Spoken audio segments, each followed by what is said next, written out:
नमस्कार मित्रों, हमारे YouTube चैनल आज का ज्योतिष में आप सभी का स्वागत है।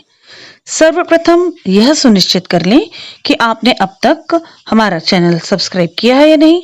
अगर प्रिय मित्रों आपने अब तक हमारा चैनल सब्सक्राइब ना किया हो तो हमारा चैनल सब्सक्राइब कर दें, बेल आइकन जरूर प्रेस कर दें, जिससे कि समय समय पर आने वाले हमारे वीडियोस का नोटिफिकेशन आप तक पहुंच जाता है और आप उससे लाभान्वित तो हो सकते हैं। अगर वीडियो अच्छा लगे तो ज्यादा से ज्यादा शेयर करें, अपने मित्रों, परिवारजनों, दोस्तों के साथ, रिश्तेदारों के साथ, सभी के साथ ज्यादा से ज्यादा शेयर करें। उन्हें भी हमारे वीडियोस देखने के लिए बोलें और उन्हें भी लाभान्वित होने दें। बहुत दिन से मुझे यह सवाल बार बार लोग पूछ रहे हैं, खासकर यंग गर्ल्स मुझे फोन कर रही हैं, व्हाट्सएप कर रही हैं कि हमारे हमारे जो हीरो थे टिकटॉक ऐप के स्टार, हालांकि सच बात यह है कि मैंने कभी भी इस तरह का कोई ऐप उसमें वीडियोस नहीं देखे हैं। मेरी बिटिया देखती थी बट मैंने नहीं देखे हैं। लेकिन यंगस्टर्स में बहुत फेमस था एक स्टार, यूट्यूब में भी काफी फेमस था। उसका नाम था दानिश, जो अब इस दुनिया में नहीं है। उसके बारे में प्रिडिक्शन करने के लिए उसका मतलब वो लड़कियां, वो बच्चियां ये जानना चाह रही हैं, उसकी जो फैन है, कि क्या हुआ था दानिश के साथ, अचानक से कैसे हम सबको वो छोड़ गया, उसके बारे में आप वीडियो बनाएं। बार बार मुझे कॉल कर रही हैं, मुझे व्हाट्सअप कर रही हैं। तो मैंने सोचा आज क्यों ना मैं दानिश के ऊपर एक वीडियो बनाती हूँ।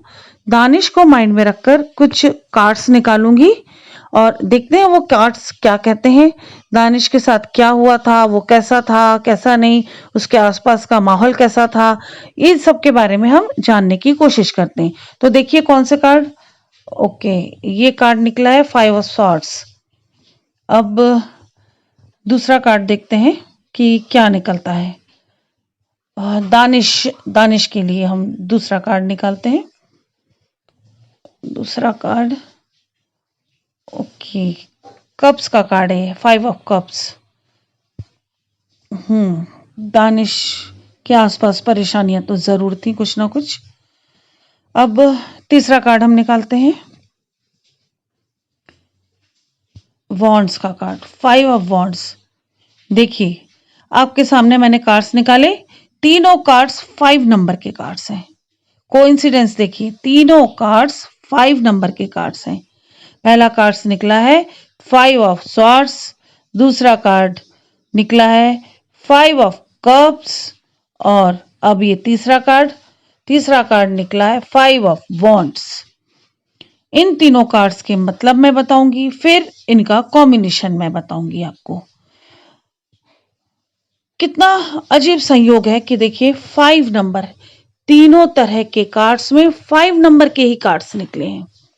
5 ऑफ वॉन्ड्स का मतलब, 5 ऑफ कप्स का मतलब, 5 ऑफ सॉर्ड्स का मतलब, इनका कॉम्बिनेशन में ही निकलेगा प्रेडिक्शन। 5 ऑफ सॉर्ड्स का मतलब होता है कि देखिए उसमें क्लाउड्स दिख रहे हैं और सारा कुछ दिख रहा है, दो लोग दूर से भी दिख रहे हैं। अब और कार्ड निकालते हैं दानिश के बारे में। ये एक और कार्ड निकला है और देखते हैं क्या निकलता है। ओके, और कार्ड निकालते हैं। ओह, द टावर। अभी मैं इसका मतलब नहीं बता रही हूँ, पूरा इकट्ठे एक एक कार्ड का पहले नंबर से लेके 6 नंबर, मतलब ये जो 6 कार्ड मैंने निकाले हैं, इन सारे कार्ड्स का मैं आपको मतलब बताऊंगी।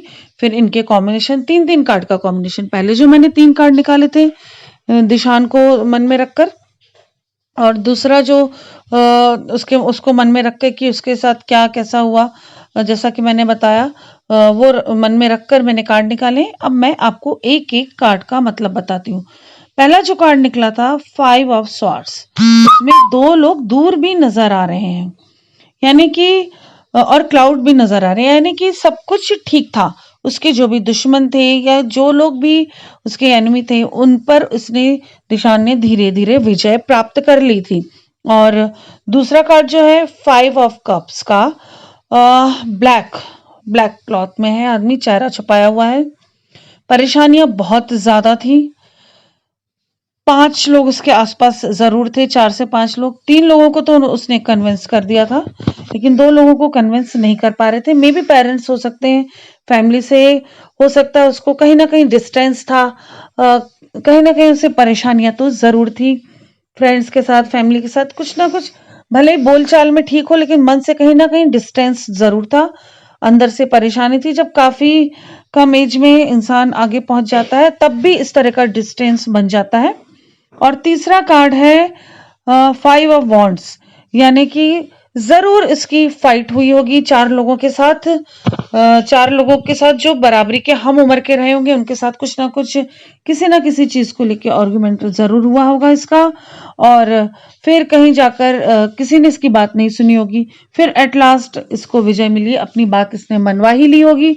लेकिन मन मुटाव जरूर हुआ है इसका, कम से कम 4 लोगों के साथ मन मुटाव जरूर चल रहा था। शायद इसे कोई समझ नहीं रहा था, या इसके साथ कंपटीशन, जेलेसी। कुछ लोग जो निशान के साथ शायद कुछ ऐप में या कहीं और किसी भी फील्ड में उसके हम उम्र होंगे, जो उसके जैसा बनना चाहते होंगे, नहीं बन पा रहे होंगे, तो जेलेसी भी होगी। यह भी ये कार्ड बताता है कि जेलेसी, उसके बराबर के लोगों में जेलेसी जरूर थी उसके लिए। जितने उसके चाहने वाले थे, उतने ही उससे जेलस होने वाले भी लोग थे। अब मैं अपना चौथा नंबर का कार्ड, जो 4th नंबर पे कार्ड निकला है, उसके बारे में आपको बताऊंगी। किंग ऑफ पेंटाकल्स, इसका मतलब ये है कि उसके पास काफी पैसा था, धन था, किसी चीज की कोई कमी नहीं थी। वेल्थ का ये कार्ड है, यानी कि प्रॉपर उसके पास नाम, यश, पैसा सब कुछ था, किसी चीज की कोई भी कमी नहीं थी। आई डोंट नो फिर क्यों दूरियां थी, शायद से वो काफी जल्दी काफी ऊंचाइयों पे पहुंच गया था, इसलिए एक दूरी हो ही जाती है अपने लोगों से।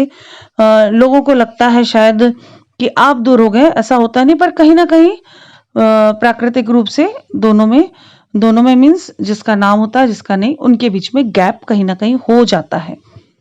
तो शायद इसलिए पहले ऐसे कार्ड्स निकले हैं। लेकिन ये जो कार्ड निकला किंग ऑफ पेंटाकल्स का, इसके हिसाब से तो उसके पास किसी चीज की कोई भी कमी नहीं थी। ये जो 5वां कार्ड निकला है किंग ऑफ कप्स, ये कार्ड दिखाता है कि व्यक्ति किसी आर्ट से जुड़ा हुआ था या जुड़ा हुआ है। चूंकि दानिश नहीं है, इसलिए था, मैं बार बार कह रही हूं, आर्ट, म्यूजिक से जुड़ा हुआ व्यक्ति, उसके लिए ये कार्ड निकलता है। यानी पहला कार्ड कि उसके पास धन, धान्य, ऐश, आराम, नाम, कीर्ति, यश, ये सब कुछ था उसके आर्ट, म्यूजिक की वजह से। ये कॉम्बिनेशन का ये मतलब होता है। लेकिन तीसरा मतलब दूसरी बार में जब जो तीसरा कार्ड निकला, यानी 6ठे नंबर पे जो कार्ड निकला, द टावर, दैट मीन कि उसका एक्सीडेंट हुआ था। जब नॉर्मली ये कार्ड निकलता है तो लाइफ में कुछ एक्सीडेंट जैसा होने वाला या सडन चेंज, कुछ बुरा होने वाला हो, ऐसा हम प्रेडिक्ट करते हैं। परंतु वो व्यक्ति अब इस दुनिया में नहीं है, तो मैं ये अपने कार्ड से श्योर हूं कि उसका एक्सीडेंट हुआ था। बहुत लोग जानना चाह रहे थे कि कहीं उसका भी कुछ प्लान मर्डर तो नहीं था दानिश का, कहीं उसकी सक्सेस से जलकर कुछ किसी ने कुछ किया तो नहीं। तो मैं ये कहना चाहती हूँ मेरे कार्ड के माध्यम से कि प्लान्ड मर्डर नहीं था, उसका सहज रूप से एक्सीडेंट हुआ था। ये जरूर है कि कुछ लोगों से आर्गुमेंट हुआ था, इस वजह से माइंड उसका डिस्टर्ब था। और कहीं ना कहीं जो दूसरे नंबर पे कार्ड निकला है कप्स वाला, 5 ऑफ कप्स, उस हिसाब से 2 लोग रहे होंगे, उसके साथ जरूर कोई एक रहा होगा साथ में। और उसका माइंड, यानी कि दानिश का माइंड डार्क, ब्लैक कपड़े पहने देखिए कार्ड में, यानी कि माइंड डार्क होगा। वो अपने आप को रिलैक्स कर रहा होगा, पर जो भी आर्गुमेंट हुए, जो भी बातें हुई इसके दिमाग में घूम रही थी, वो खुद रिलैक्स नहीं हो पाया। माइंड में कहीं ना कहीं बहुत ज्यादा डिस्टरबेंस था। और शायद इसी वजह से ये जो आखिरी कार्ड निकला द टावर, एक्सीडेंट का, तो उसका कुछ ना कुछ एक्सीडेंट हुआ होगा, जरूर हुआ होगा, एक्सीडेंट ही हुआ होगा। यानी कि इन 6 कार्ड्स का जो प्रेडिक्शन है कि आर्ट और म्यूजिक से जुड़ा हुआ व्यक्ति जिसके पास धन धान्य यश कीर्ति सब कुछ था, वो परेशान था, उसके बाद भी थोड़ा सा डिस्टेंस था और आखिर में वो सब चीजों से संघर्षों से मुक्त हो गया। पहला कार्ड जो है उसके हिसाब से संघर्षों से मुक्त हो गया। ये मैं उस कार्ड के प्रेडिक्शन में बता रही हूँ कि लास्ट में एक्सीडेंट उसका हुआ और वो हर चीज के संघर्ष से मुक्त हो गया। भगवान दानिश की आत्मा को शांति दे। और जिन लोगों के दिमाग में ये चीज चल रही थी कि कहीं उसका मर्डर तो नहीं हुआ है, वो अपने माइंड से ये चीज निकाल दे। उसकी सहज रूप से, यानी कि मर्डर नहीं था, सहज भी नहीं कह सकते, एक्सीडेंटल मौत हुई थी, ऐसा मैं प्रिडिक्ट कर रही हूं, ऐसे मेरे कार्ड्स बोल रहे हैं। अगर आपको भी कोई समस्या हो, आपको अपने कार्ड्स दिखाने हो, कुंडली दिखाना हो, न्यूमरोलॉजी कराना हो, या अगर आपको लगता है कि आपके ऊपर किसी ने टोना टोटका किया है, ब्लैक मैजिक किया है, तो वो किया है या नहीं ये जानना हो और उसका उपाय जानना हो, तो आप बेझिझक मुझसे संपर्क कर सकते हैं। मेरा कॉन्टेक्ट नंबर है 9820793975। मित्रों, एक गुजारिश है कि आप कॉल ना करें, मुझे इस नंबर पर व्हाट्सएप कर दें, आपका नाम, आपकी उम्र और आपकी समस्या बता दें, और आप कैसे रीडिंग चाहते हैं, टैरो से, कुंडली से या न्यूमरोलॉजी से, वो मुझे जरूर बता दें। अगर आप में से कोई अपना वास्तु कराना चाहता है, घर का, ऑफिस का, तो भी वो मुझसे संपर्क कर सकता है। नक्शा देखकर मैं ऑनलाइन वास्तु कर दूंगी। बहुत सारी समस्याओं का हम उपाय करते हैं लेकिन कुछ होता नहीं है, क्योंकि वास्तु दोष रहता है जो हम ध्यान नहीं देते हैं, जिस पर जो हम क्लियर नहीं कराते हैं। तो वास्तु दोष भी दूर कराने बहुत जरूरी है मित्रों। वास्तु दोष दूर हो जाएंगे तो सारी समस्याओं का निदान 99% तक हो जाएगा। 1% भगवान के हाथ में होता है। तो आपकी कोई भी समस्या हो, आप बेझिझक होकर मुझसे संपर्क करें। मैं पूरी कोशिश करूंगी आपकी समस्याओं का निदान आपको मिल जाए। हमारे जो भी नियम हैं उनको आप फॉलो करें, उसके हिसाब से आप हमसे अपॉइंटमेंट लें, बात करें। जब हम व्हाट्सएप पे आपको कॉल करने के लिए बोलेंगे उस समय आप कॉल करें, उसके पहले ना करें। अपना ध्यान रखें, अपनों का ध्यान रखें, स्वस्थ रहें, सुरक्षित रहें। इसी के साथ नमस्कार। जय महाकाल, जय माता की।